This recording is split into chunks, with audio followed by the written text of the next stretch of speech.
vamos para a segunda carta de Pedro, capítulo 1. Um título que todo cristão tem que querer, tem que desejar ter. Qual? Vamos ver. Segunda carta de Pedro, eu falei no culto anterior mais sobre isso. Só não falei de manhã, até falei mais à tarde. Ele disse: irmão Pedro, servo e apóstolo de Jesus Cristo. Quer dizer, antes de ser qualquer coisa, o Pedro se identificava como servo. Você tem que aprender. Mas quem é servo? Às vezes não se escandaliza. Pode estar no púlpito da igreja e não ser servo de Deus. Não é que é isso, pastor Jean? Claro que quem está no púlpito é um servo de Deus. Calma. Servo, a Bíblia fala, eu vou voltar aqui, Romanos capítulo 6, versículo 16, você deve conhecer bastante. Romanos 6, 16. Ele diz: não sabeis vós a quem vos apresentastes por servos para lhe obedecer? Vamos lá? Sois servos daquele a quem obedeceis. Basta para nós. Então, servo não é propriamente quem está na igreja ou quem está no púlpito da igreja, é quem obedece a palavra. Se eu estou aqui, mas não obedeço a palavra, sou um palestrante, mas não sou servo de Deus. O servo de Deus é aquele que tem prazer em obedecer a palavra de Deus. E sempre lembrando que temos que obedecer a palavra com alegria. Salmo de número 100, versículo 2. Salmo 100. 2 é o versículo. Servi ao Senhor com alegria, apresentava-lhe com cântico. Basta para nós, com alegria. Senhor Deus, eu vou orar por essa pessoa, porque o Senhor está mandando, que por mim eu quebraria a cara dela. Não, oh Deus, o Senhor está mandando, eu vou renunciar todo o meu eu aqui, porque essa pessoa me ofendeu, essa pessoa me machucou, mas eu oro por ela. O Senhor tenha misericórdia dela, que ela se arrependa. Mas isso é você fazendo, vencendo a você mesmo, mas com alegria, servindo com alegria. Aí nós vamos ver que o servo também, ele tem as suas, vamos dizer assim, as suas bênçãos, ele tem os seus privilégios com Deus. Como assim? Isaías 44, versículo 25. Eu gosto muito desse versículo. Ele me acompanha durante muito tempo, o 44 e o 54. Nem eu vou falar do 44, para depois voltarmos no Pedro, que lá está a mensagem principal. Capítulo 44, versículo 25. Que desfaça os sinais dos inventores de mentiras. O diabo é um inventor de mentiras. Você vê aí fora, né? Ele diz mais ainda: e enlouqueça os adivinhos, que faço tornar atrás os sábios, e transtorna a ciência deles. Já vou ler o 26, o início. Sou eu quem confirma a palavra do seu servo. Então, às vezes, o sábio, o médico, por exemplo, é um sábio. Ele não está errado, ele deu o diagnóstico. Vocês já ouviram o caso da senhora lá de Mogi Guaçu. Ela é de São Paulo, verdadeiramente. O pai dela que era de Mogi Guaçu. E o pai dela estava, na época, com 80 anos de idade, o coração inchado. E o médico disse: olha, não há mais nada a fazer, vocês devem se conformar, o coração dele está muito inchado, ele já é um homem de 80, então a qualquer hora será óbito. E ela me contando o testemunho, contando para a igreja, disse: pastor, na hora eu fiquei assim, disse, mas papai ainda não tomou uma decisão por Jesus séria. Eu levei papai a Cristo, falei de Jesus para ele. E eu falei da cura divina. E quando eu falei da cura, eu senti que ele realmente aceitou a palavra. Eu saí da UTI, meu pai estava na UTI. Quando eu encontrei lá de fora meus irmãos, eu falei assim: ó, papai está curado em nome de Jesus. O médico vinha passando, toda a família é cristã. Quando o médico vinha passando, o médico disse: olha, eu respeito a fé dela, mas o caso dele é irreversível. E ela disse: pastor, já meus irmãos quase me bateram. Você está fanática, para com esse negócio, tem que se conformar e tudo. Puxa, papai, e tudo bem. Aí ela disse que tinha que voltar para São Paulo, veio fazendo tarefas do seu dia a dia. Quando ela voltou na semana seguinte, o pai não estava na UTI. Bem, UTI não quer dizer nada, vai para o quarto para morrer, né? Vai desocupar a UTI. Mas o médico deu uma boa notícia: olha, se vocês creem em milagre, isso é milagre. O coração do pai de vocês hoje é de um menino de 80 anos. Do menino de 20 anos, perdão. Um homem de 80 anos com o coração do menino de 20 anos. Mas veja o que ele diz aqui. Ele confirmou a palavra da sua serva. Ele fez o sábio voltar atrás. O sábio não estava errado, o médico não estava errado no diagnóstico. Só que aí a serva de Deus orou: vale ser servo. Nós temos que nos envolver mais e constantemente ter uma reflexão da nossa vida. Eu estou sendo servo de Deus.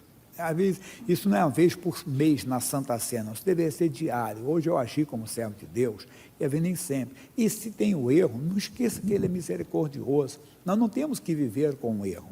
Sentiu que errou, Deus, eu não agi como homem de Deus, eu entristeci o teu Espírito Santo, tem misericórdia de mim, pronto. Não precisa ficar com erro, vá a Deus e fale. 1 de João 1,9 fala bem claro, se confessarmos os nossos pecados, Ele é fiel e justo para nos perdoar. Então vá, nunca fique, e sempre lembrando que o seu erro não é maior do que a graça, o seu erro não é maior do que o amor de Deus. Seja qual for o seu erro, o amor de Deus é maior. Nós temos que desfrutar dessa presença santa do Senhor. Então, você errou, vai a Deus e não fica com o erro, quer dizer, não conviva com o erro de maneira alguma.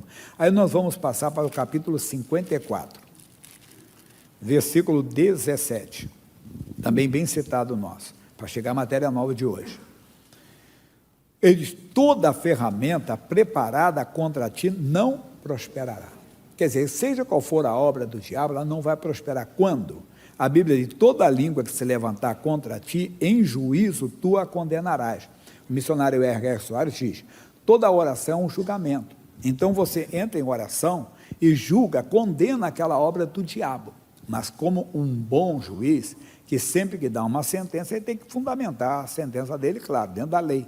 Então, nós fundamentamos na palavra de Deus. A doença veio, por exemplo, você não vai prosperar, eu te amaldiçoo e não te condeno. Por quê? Porque eu fui curado pelas feridas de Jesus. É um filho que está no álcool, é um filho que está nas drogas, o filho está na vida errada, assim, é a mesma coisa. Não vai prosperar essa rebeldia ou essa prática, porque meu filho é herança do Senhor. Eu falei isso durante o dia. Hoje eu estou entrando em matéria mais nova daqui a pouco. Então nós temos que praticar isso, mas é em tudo, né, pessoal? Nós não podemos ser de maneira alguma seletivos, de escolher o que queremos ou não do diabo. Não queremos nada do diabo. Eu contei que um delegado de polícia, ele é cristão, ele deu uma palestra para os nossos jovens uns anos atrás. Ele falou, ninguém seca a folha de alface e fuma aquela folha de alface, que ela não vai produzir efeitos. Mas a pessoa fuma a folha da maconha, ele estava explicando da maconha. Por quê?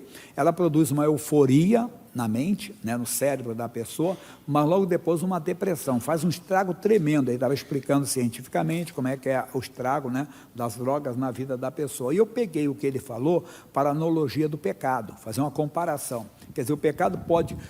Um desejo pecaminoso, uma vontade pecaminosa, pode criar uma euforia em você, mas depois vai criar uma depressão, porque você sabe que você não está agindo como homem de Deus. Você sabe que deixou de ser servo de Deus, porque a Bíblia diz, não deis lugar ao diabo. E você sabe que aquilo é do diabo. Então, quando começar a se aparecer, e se você sentir que está cedendo à tentação, mesma coisa, não vai prosperar esse desejo, essa vontade, esse sentimento, porque eu sou de Deus, porque aí você cita a Bíblia. Lembra da fundamentação. Romanos 6,2, vai lá e volta rapidinho. Romanos 6,2, de modo nenhum, nós que estamos mortos para o pecado, como viveremos ainda nele? Então, pecado é a mesma coisa, não vai prosperar esse desejo, essa vontade em nome de Jesus. Como eu falo bastante para vocês da ansiedade, do medo, Deus não nos deu o espírito de medo, 2 Timóteo 1,7, aí você é a mesma coisa, não vai prosperar esse medo, em nome de Jesus, não vai prosperar, mas seja outra coisa grave, um câncer que apareceu, é a mesma coisa, só que ele vai dar um detalhe aqui para nós, esta é a herança dos servos do Senhor, a herança é um direito legal, você tem direito à herança de fulano? Não tem, então, não tem nada a ver contigo, não é verdade? Fulano morreu, tem muito dinheiro, possui muitas propriedades, mas você não era herdeiro dele, nem adianta reivindicar que você não vai ter, você não é herdeiro dele. Agora, se a pessoa é herdeira, ela vai, mesmo que ela não esteja lá, ela vai reivindicar, é um direito dela, ela vai reivindicar. Nós temos que reivindicar o que é direito nosso. Se você não é servo, lembra de Romanos 6,16, se no dia a dia você não obedece a palavra, isso aqui não vai valer. Não vai ter validade para você. Você está orando, mas está prosperando mal. O que está acontecendo? Por isso, se examine constantemente. Eu, no meu dia a dia, eu estou agindo como servo de Deus, eu penso como servo de Deus, eu estou falando como servo de Deus, eu estou olhando como servo de Deus. Não esqueça que Deus conhece o coração, as intenções do coração. Não brinca com Deus. Você quer andar com Deus, então tem que tomar uma posição. Eu vou ser servo. Você é um filho de Deus, você é realmente praticante da palavra. Aí vamos voltar no Pedro, que está a mensagem maior hoje. Corri bem, né? Fiz bem rápido. Então ele vai dizer para nós agora. Ele diz, versículo 2, versículo 1 ainda, eu ia passar o principal. Aos que conosco alcançaram fé igualmente preciosa pela justiça do nosso Deus e Salvador Jesus Cristo. Muito bonito. A humildade do Pedro.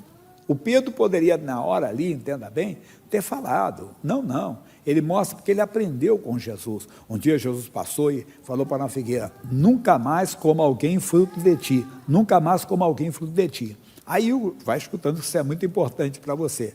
E aí no dia seguinte, quando eles viram a figueira seca, o Pedro disse: Senhor, olha a figueira que tu amaldiçoaste, ela se secou lá das raízes.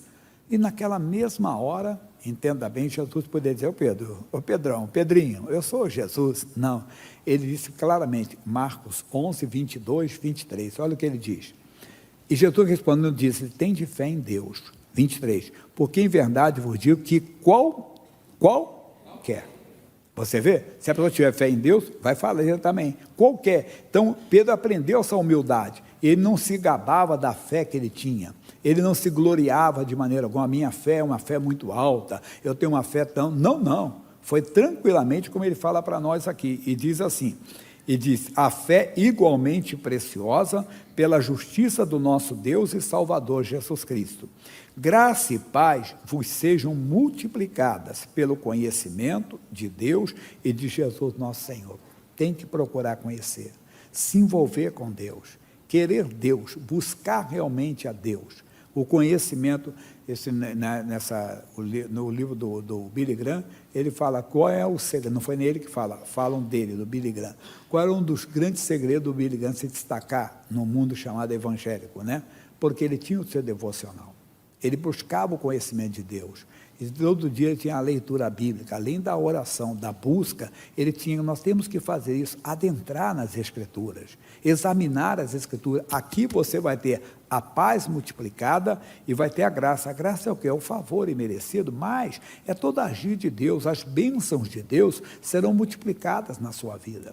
Não espere de maneira alguma que vai aparecer um homem com muitos poderes, um homem com muitas qualidades, um homem com muitas virtudes. Para com isso. Desculpa a expressão, por isso que se levanta picaretas nesse mundo. Você não tem que olhar para o homem. O pregador, ele tem que fazer o homem olhar para Jesus. Pedro, quando disse, olha para nós, ele esperou, recebeu alguma coisa, disse, olha, eu não tenho prata nenhuma, mas o que eu tenho eu te dou, Jesus Cristo. Tem que dar Jesus para as pessoas e fazer com que as pessoas, com o tempo, vão se descolando de você. Você vai fazendo aquela pessoa ficar colada em Jesus.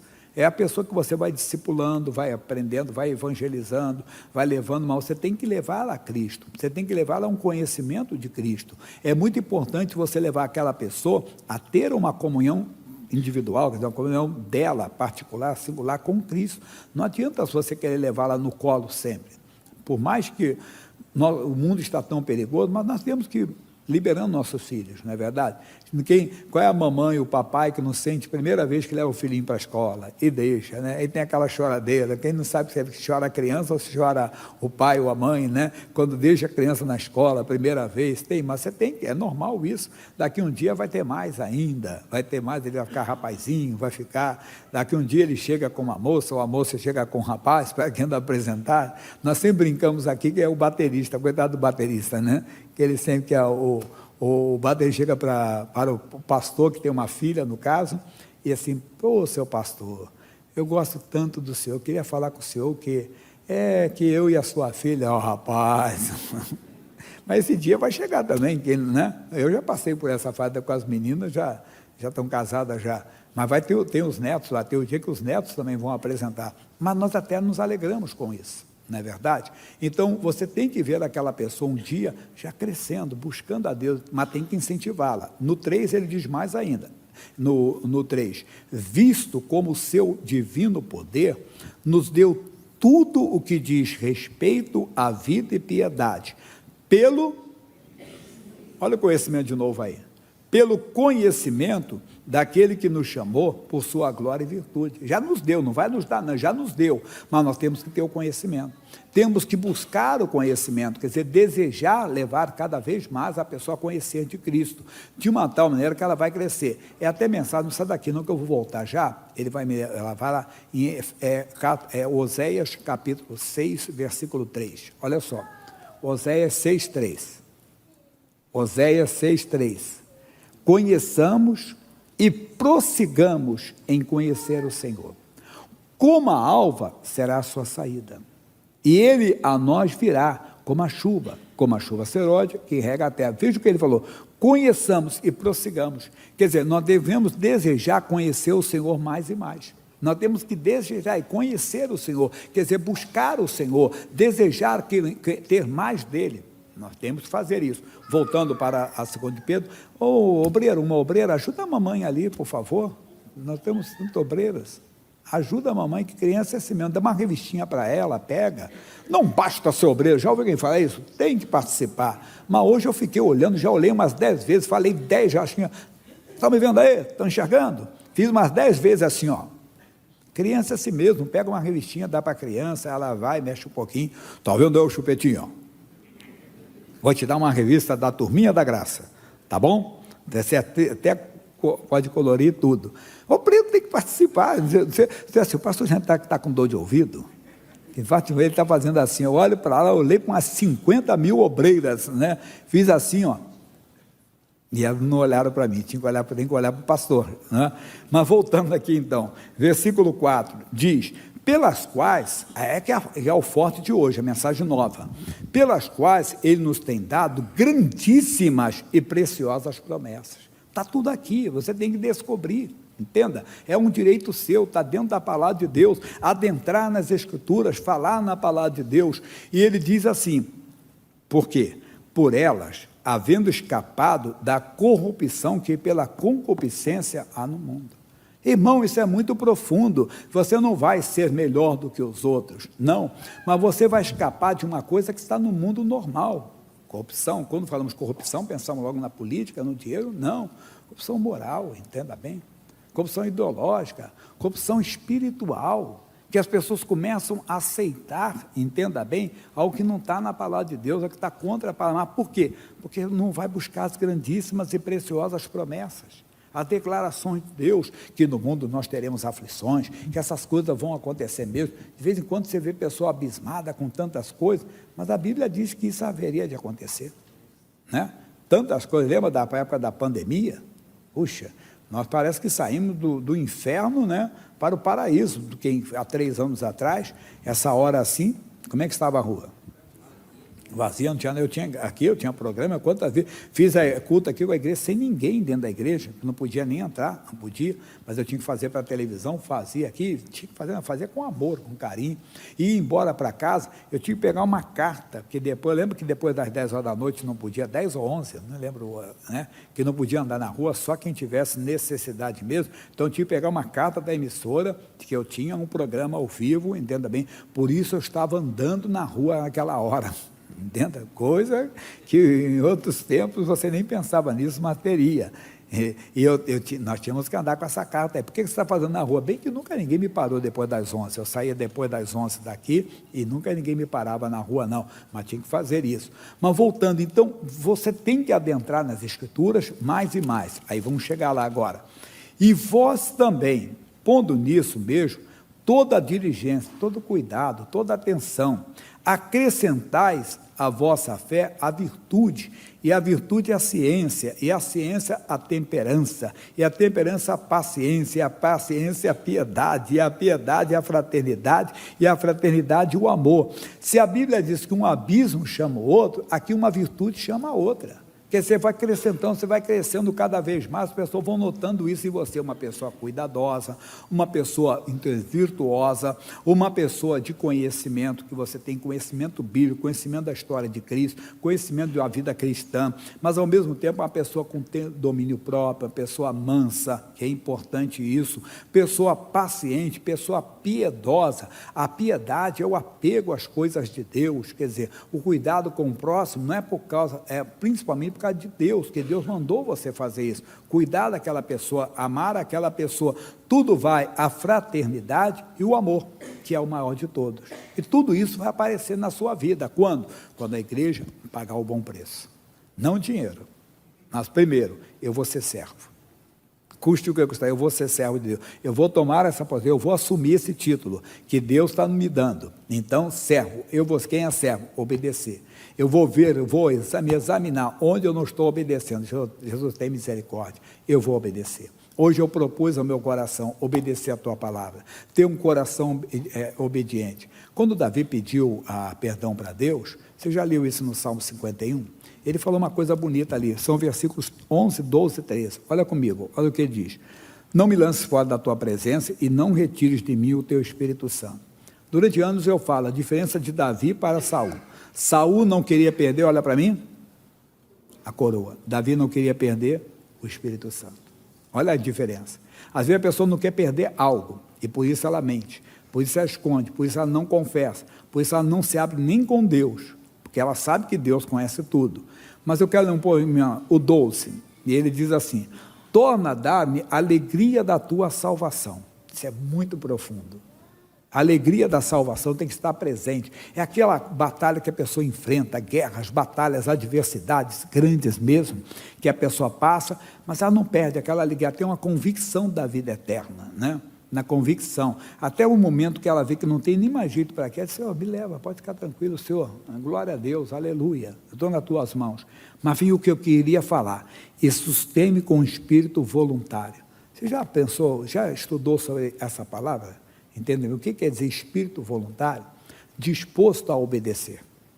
A tradução atualizada diz, Senhor, sustém-me com um espírito disposto a obedecer. Nós temos que ter esse espírito disposto a obedecer a palavra de Deus, disposto a estar na comunhão com Deus, disposto realmente a viver a palavra de Deus.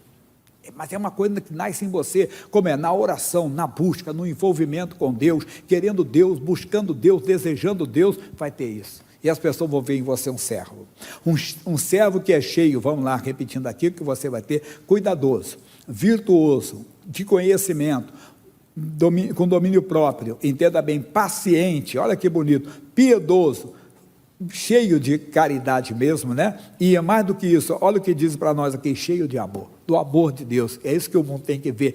E o próprio Deus vai honrar você em todas as coisas. Lembra? Sou eu quem confirmo palavra do meu servo. Desperta, acorda, busque esse título, se envolva. Puxa, você para ter um título, às vezes tem que fazer 5 anos numa universidade, tem alguns cursos que para você ter um título a mais, tem que fazer uma prova, tem que fazer, não sei, ver o advogado, né? Ele faz 5 anos de direito, depois tem que passar na OAB, se não passar ele vai ser só bacharel em direito. Mas veja o médico, né? Ele faz a medicina, depois tem residência ainda, ele tem que fazer ainda a residência, senão ele não vai ter lá o título de médico como deveria ter, ele é residente, vai ter tudo isso.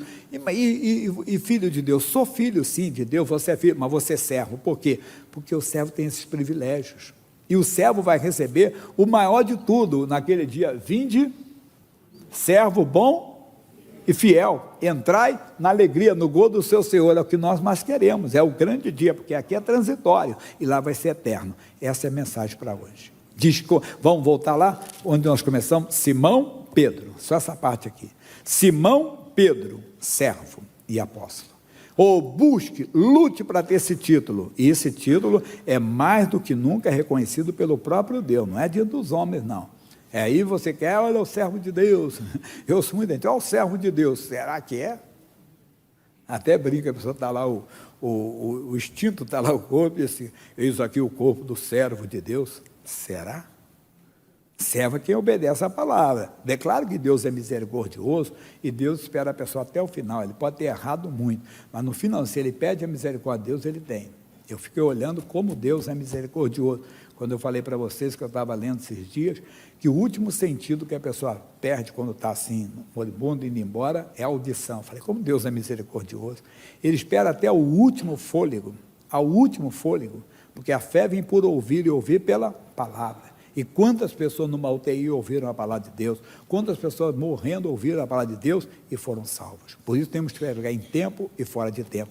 Mas fica essa palavra para você, busque, e a sua família vai ter um servo de Deus dentro de casa, uma serva de Deus, uma pessoa que quando ora, Deus confirma a oração dele, Deus honra, e ele sabe que quando vem qualquer obra do diabo, ele não dá lugar ao diabo, não, aqui não vai prosperar. Como vem a doença, não vai prosperar, em nome de Jesus, fora. fora.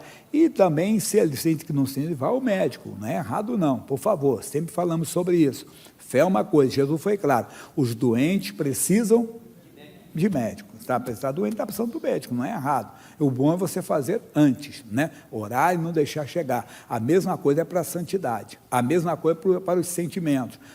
O diabo vai usar pessoas para te magoar, pessoas que vão te ferir, pessoas que vão te humilhar, não deixe. A mágoa entrar, Jesus não vai prosperar essa mágoa, esse ódio no meu coração, essa raiva que eu estou, Jesus não pode. O bom é que você nem deixe entrar, mas sentiu que entrou, é como a tentação, não vai entrar esse desejo, não vai ficar em mim. Eu sou homem de Deus, senhora de mulher de Deus, em nome de Jesus. Como o medo, o pânico, o que for, você vai ser um servo de Deus.